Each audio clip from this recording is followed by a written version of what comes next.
जय श्री हरि विष्णु। राधे राधे। आप सभी का मेरे चैनल में बहुत बहुत स्वागत है। आज हम आपके लिए फिर से कार्तिक मास की पौराणिक कथा अध्याय 6 लेकर आए हैं। कथा पूरी सुनिएगा और अच्छी लगे तो प्लीज़ लाइक, चैनल को सब्सक्राइब जरूर कीजिएगा। कथा सुनने के पश्चात महाराज प्रत ने देवर्षि जी से विनती की कि हे महामुने, आपने कार्तिक मास में विष्णु भगवान की पूजा का महात्म्य सुनाया। इस मास में यदि अन्य किसी देवता का पूजन या व्रत होता है तो वह भी कहिए। तब नारद जी बोले, हे राजन, अश्विन शुक्ला पूर्णिमा को ब्रह्मा जी का व्रत, कार्तिक कृष्ण चतुर्थी को गणेश जी तथा अष्टमी व अमावस्या को लक्ष्मी जी का व्रत किया जाता है। जो कुमारी कन्याएं कार्तिक मास में चतुर्थी को गणेश जी का कर्क चतुर्थी व्रत कहती हैं, उन्हें सुयोग वर पति मिलता है। यदि विवाहित स्त्री इस व्रत को करे तो उसका सुहाग अटल रहता है। प्रातःकाल स्नान से निवृत्त हो चंदनादि से श्री गणेश जी का पूजन करे। फिर सायंकाल गणेश जी की पूजन करके चंद्रमा का उदय होने पर उसको अर्घ्य देवे। तत्पश्चात उत्सव मनाते हुए भोजन करे। सधवा स्त्रियों को अपने सुहाग की रक्षा के लिए यह व्रत अवश्य करना चाहिए। कर्क चतुर्थी व्रत के महत्व का वर्णन करते हुए नारद जी ने कहा, हे राजा प्रथु, अब इस व्रत का एक इतिहास हम तुमको सुनाते हैं, ध्यान पूर्वक सुनो।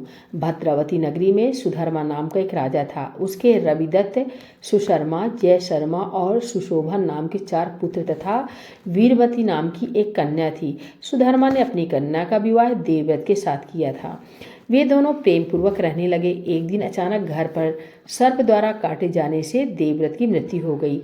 यह देख वीरमती जोर जोर से रोने चिल्लाने लगी।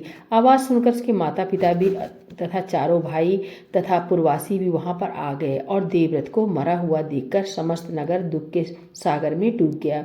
उसी समय दुखों को दूर करने वाले महर्षि पुलस्त्य मुनि अचानक वहां आ पहुंचे।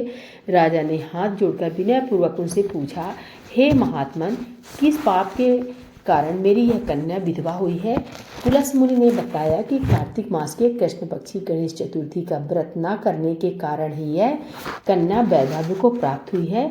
फिर पुलस्त्य जी ने कहा, एक समय दैत्यों के नाश का उपाय खोजने के लिए ब्रह्मा, विष्णु, महेश तथा इंद्रादि सब देवता एकत्रित हुए।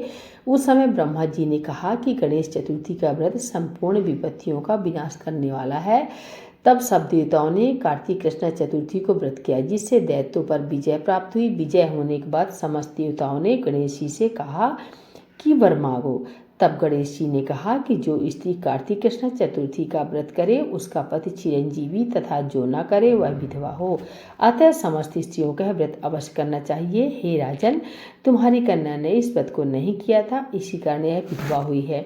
यदि अब भी यह व्रत करे तो उसका मृत पति जीवित हो सकता है। इतना कहकर पुलस्त्य मुनि चले गए। तब राजा ने अपने जामाता का शरीर तेल में सुरक्षित रखवा दिया। इसके बाद जब कार्तिक मास आया तो उसकी कन्या ने विधिवत व्रत करके उद्यापन में ब्राह्मणों को दान दक्षिणा देकर उन्हें संतुष्ट किया, जिसके प्रभाव से उसका मृतक पति पुनः जीवित हो गया।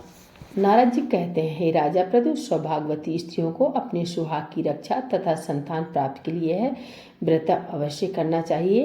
बोलिए भगवान विष्णु की जय, श्री लक्ष्मी महारानी की जय, कार्तिक माह महात्म्य की जय। जय श्री हरि विष्णु।